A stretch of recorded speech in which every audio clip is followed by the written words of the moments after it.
Friends, എല്ലാവർക്കും luminous PSC ക്ലാസ്സിലേക്ക് സ്വാഗതം.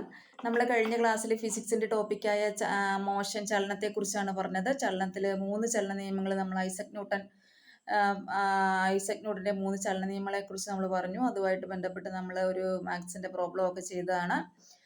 നെക്സ്റ്റ് നമ്മൾ ഡിഫറെൻറ്റ് ടൈപ്പ് ഓഫ് മോഷനെ കുറിച്ചാണ് പറയുന്നത്. അതായത് നേർരേഖാ ചലനം, ലീനിയർ മോഷൻ എന്ന് പറയും. നേർരേഖയിൽ ഒരു വസ്തു ചലിക്കുന്നതിനെയാണ് നേർരേഖാ ചലനം എന്ന് പറയുന്നത്. ഉദാഹരണം പറയാനാണെങ്കിൽ മാവിൽ നിന്ന് ഞെട്ടറ്റ് വീഴുന്നത്, അതുപോലെ തന്നെ നമ്മൾ മുകളിൽ ചെന്ന് നിന്നിട്ടൊരു കല്ല് താഴേക്ക് ഇട്ട് കഴിഞ്ഞാൽ അതിൻ്റെ ചലനം നേർരേഖയിലായിരിക്കും.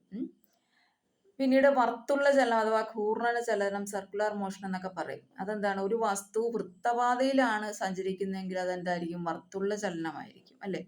ഒരു കല്ലിൽ ചരട് കെട്ടി കറക്കി കഴിഞ്ഞാൽ അതിൻ്റെ പാത എങ്ങോട്ടായിരിക്കും റൊട്ടേറ്റ് ചെയ്യുന്ന? സർക്കുലറിൽ ആയിരിക്കും, അല്ലേ? അതുപോലെ തന്നെ മൺപാത്ര നിർമ്മാണത്തിന് ഉപയോഗിക്കുന്ന ചക്രത്തിന്റെ കറക്കം എങ്ങനെയാണ്? വർത്തുള്ള ചലനത്തിന് ഉദാഹരണമാണ്. നെക്സ്റ്റ് എന്ന് വെച്ചാൽ ക്രമാവർത്തന ചലനം. ക്രമമായി ആവർത്തിച്ചു വരുന്ന ചലനത്തിനെയാണ് എന്ത് പറയുന്നത്? ക്രമാവർത്തന ചലനം അഥവാ പീരിയോഡിക് മോഷൻ എന്ന് പറയും. അതായത് ഒരേ ചലനം തന്നെ എന്ത് ചെയ്യും? വീണ്ടും വീണ്ടും ആവർത്തിച്ചു വരുന്നതിനാണ് എന്ത് പറയുന്നത്? ക്രമാവർത്തന ചലനം എന്ന് പറയുന്നത്. ഭൂമിയുടെ ഭ്രമണം എങ്ങനെയാണ്? ക്രമമായി ആവർത്തിച്ചു വരുന്ന ചലനമാണ്. അതുപോലെ തന്നെ നമ്മുടെ ഹൃദയമിടിപ്പ് ക്രമമായി ആവർത്തിച്ചു വരുന്നതാണ്.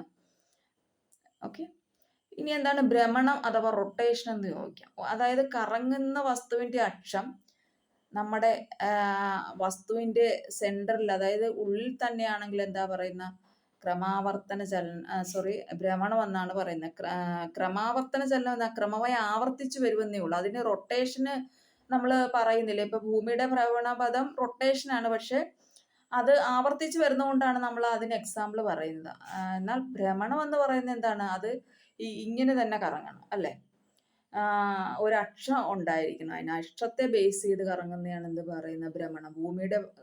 ഭൂമിയുടെ കറക്കം നമുക്കത് ഒരക്ഷത്തെ ബേസ് ചെയ്തുള്ളത് കാരണം നമുക്ക് ഭ്രമണത്തിന് എക്സാമ്പിളായിട്ടും ഭൂമിയുടെ കറക്കത്തെ പറയാം. അതുപോലെ തന്നെ ക്രമാവർത്തന ചലനം ക്രമമായി ആവർത്തിച്ച് വരും, അല്ലേ? അത് കാരണവും നമുക്ക് ഭൂമിയുടെ കറക്കം നമുക്ക് എന്ത് പറയാം?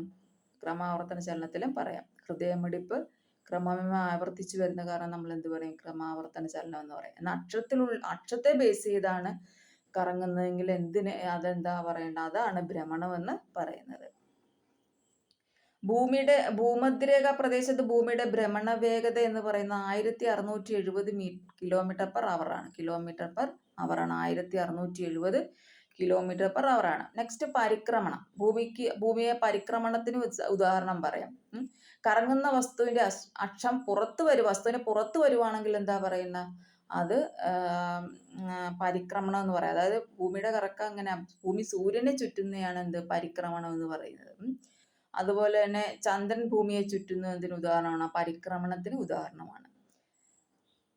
കൃത്രിമ ഉപഗ്രഹങ്ങൾ ഭൂമിയെ ചുറ്റുന്നതിന് ഉദാഹരണമാണ്, പരിക്രമണത്തിന് ഉദാഹരണമാണ്.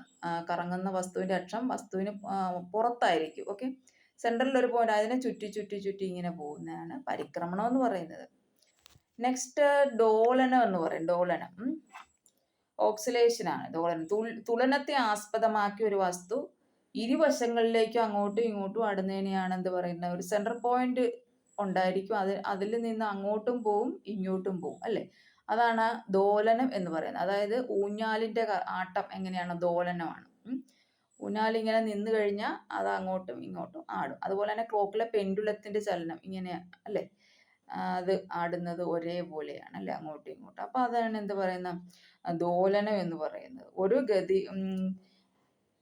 ഒരു ഗതിയിലുള്ള ദ്രുതഗതിയിലുള്ള ദോലനങ്ങൾ. ദ്രുതഗതിയിൽ എന്ന് പറഞ്ഞാൽ എന്താണ്? സ്പീഡിലായിട്ടുള്ള ദോലനങ്ങൾ അറിയപ്പെടുന്ന പേരാണ് എന്ത്? കമ്പനങ്ങൾ എന്ന് പറയും, അല്ലെ? വൈബ്രേഷൻ എന്ന് പറയുന്നത് എന്താണ്?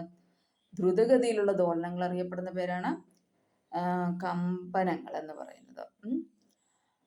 ഓക്കെ, അപ്പോൾ ഇത്രയാണ് നമ്മുടെ വ്യത്യസ്ത തരം ചലനങ്ങൾ, അല്ലെ? ഡിഫറെൻറ്റ് ടൈപ്സ് ഓഫ് മോഷൻ എന്ന് പറയുന്നത്.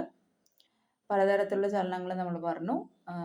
എല്ലാത്തിനും എക്സാമ്പിള് പഠിച്ചു വയ്ക്കുക. പ്രധാനമായിട്ടും മൺപാത്ര നിർമ്മാണത്തിലെ ചക്രത്തിന്റെ കറക്കം ഏതിന് ഉദാഹരണമാണ്? ഘൂർണന ചലനത്തിന് ഉദാഹരണമാണ്. അത് മിക്ക എക്സാമിനും ചോദിക്കുന്നതാണ്. ഭൂമിയുടെ ഭ്രമണം അതുപോലെ തന്നെ പരിക്രമണവും എന്താണ്? പരിക്രമണം എന്ന് പറഞ്ഞാൽ കറങ്ങുന്ന വസ്തുവിൻ്റെ അക്ഷം വസ്തുവിന് പുറത്തായിരിക്കും. അതെന്ത് ഭൂമി സൂര്യനെ ചുറ്റുന്നതാണ്. എന്നാൽ ഭൂമി സ്വയം കറങ്ങുന്ന എന്തിന് ഉദാഹരണമാണ്? ഭ്രമണത്തിന് ഉദാഹരണമാണ്.